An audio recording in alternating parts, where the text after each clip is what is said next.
Ano ba itong bribery issue ni Martin Romualdez? Okay.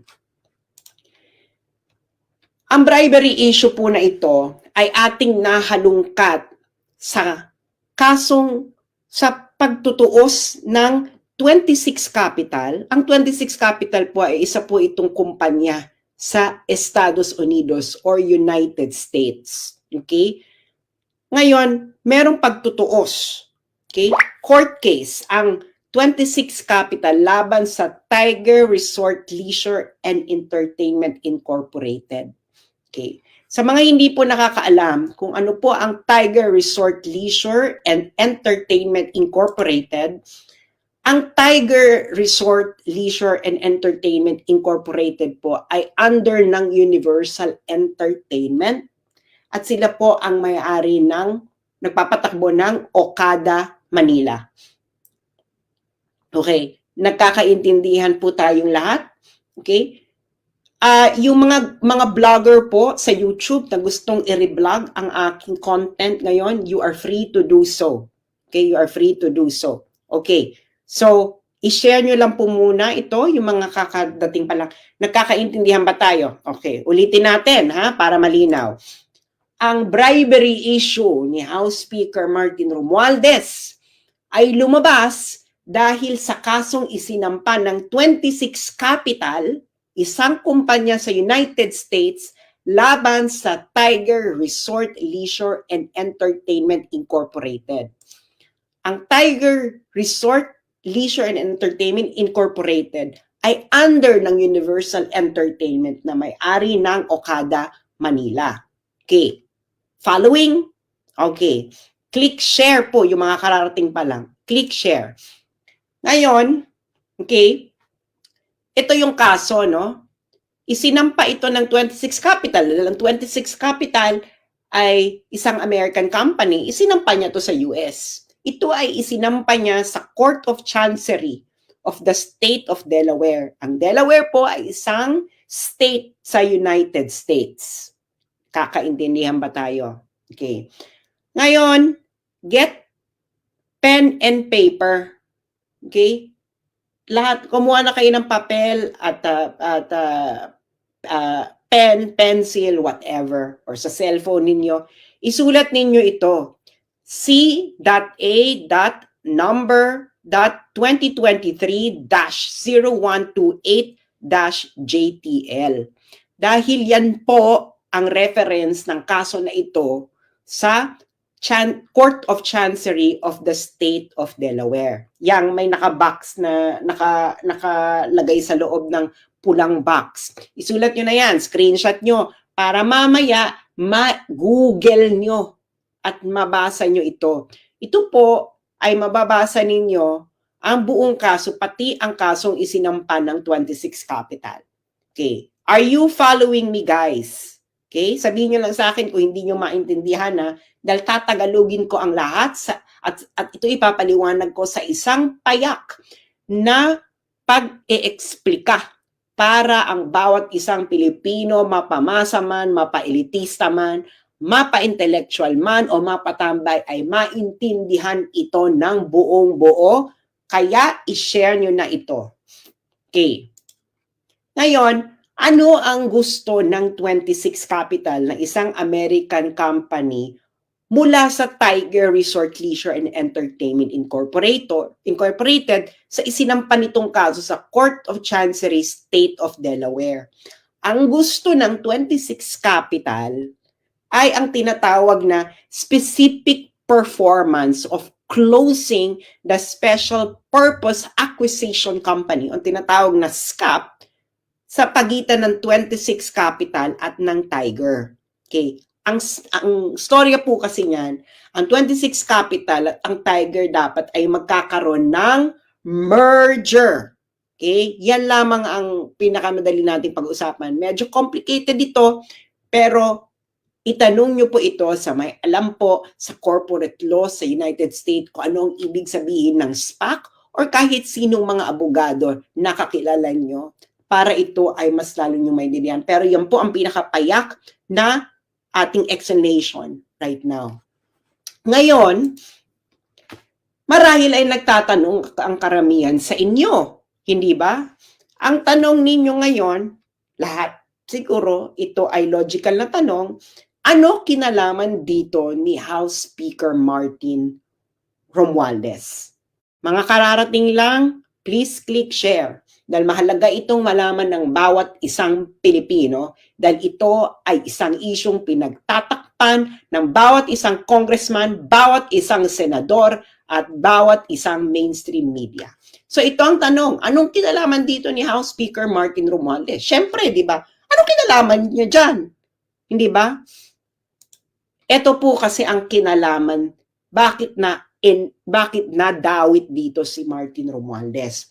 Sa kasong isinampa ng 26 Capital laban sa Tiger sa Court of Chancery ng State of Delaware, ang isa sa accusation ng 26 Capital laban sa Tiger ay ang bribery kay Martin Romualdez para impluwensyahan ang Philippine Supreme Court para ma-regain uli ng Tiger or ng Universal ang kontrol ng Okada Manila.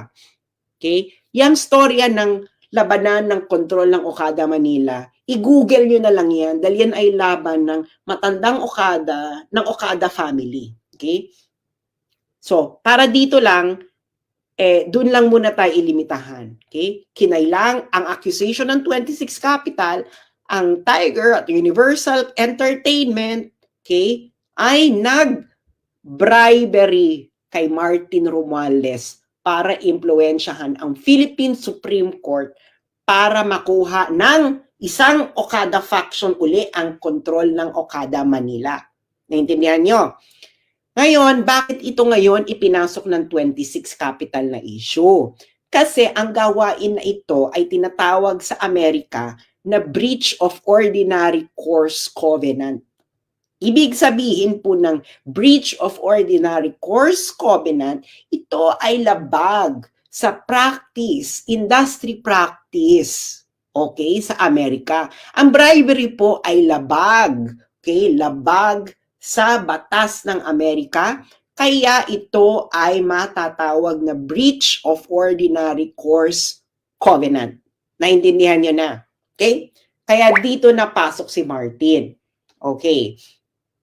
At itong specific accusation na ito ng 26 Capital laban sa Tiger ay nabalita sa Japan Times noong August 1, 2023. Ito, Japanese firm accused of improper influence over Manila Casino. Japan Times po yan nagbalita. Hindi po ito basta-bastang publikasyon. Okay? Japan Times. Ngayon, nung pumutok ito last year, kasi August 1, 2023, July 2023, sinampa yung kaso sa Amerika. Nabalita August 1, 2023. Nung pumutok ang issue na ito ang sinabi ito ang naging response. Okay? Ito ang naging response ng ating honorable Congressman, House Speaker Martin Romualdez. Ever as a bribery scheme, and were you ever involved in it?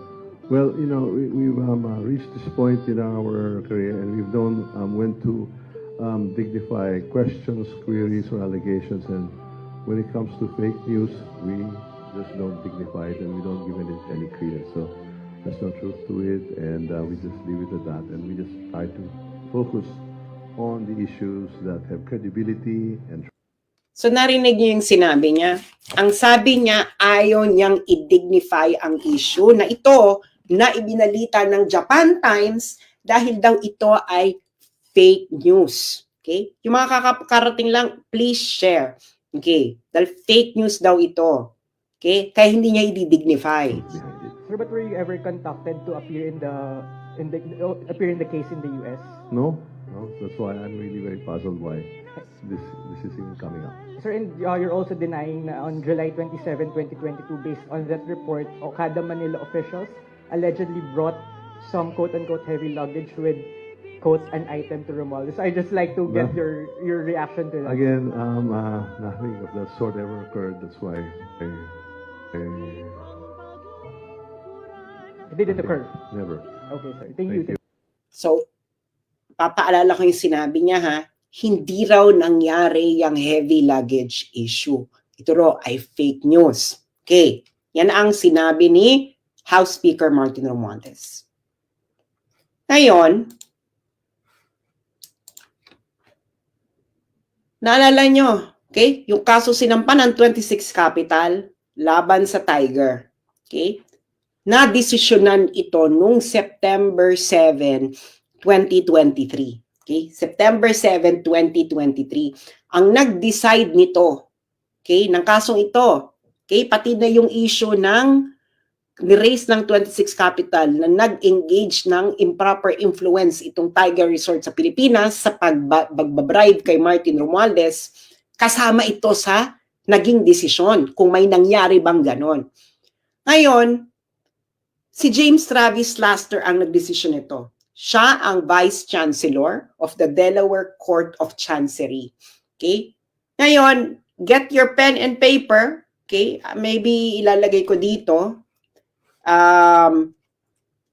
I-screenshot nyo yan. Okay? I-screenshot nyo yan. Yang link dyan.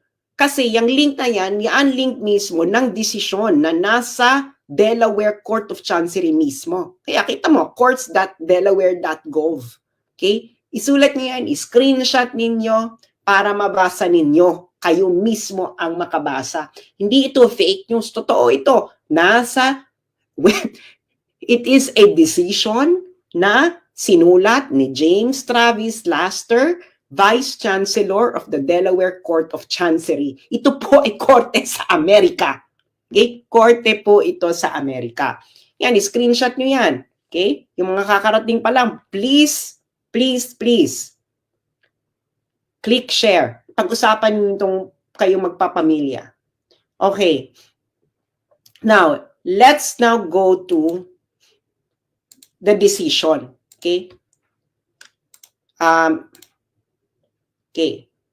Ang pupuntahan natin dito is factual background. Dito sa factual background, sinabi dito na ang trial, ito ay umabot ng 5 days. Meron silang 13 fact witnesses, 4 expert witnesses, at meron ding 2,281 exhibits, kasama na ang deposition, transcript ng 29 na individuals. So nagkaroon ito ng proper trial para madetermina ang mga facts. Okay? Kita nyo ba yan? Nakikita ninyo? Okay. 5 days of trial, 13 fact witnesses, 4 expert witnesses, 2,281 exhibit, kasama ang deposition, transcript, mula sa 29 individuals. Okay. Hihimay-himayin natin ito, ha?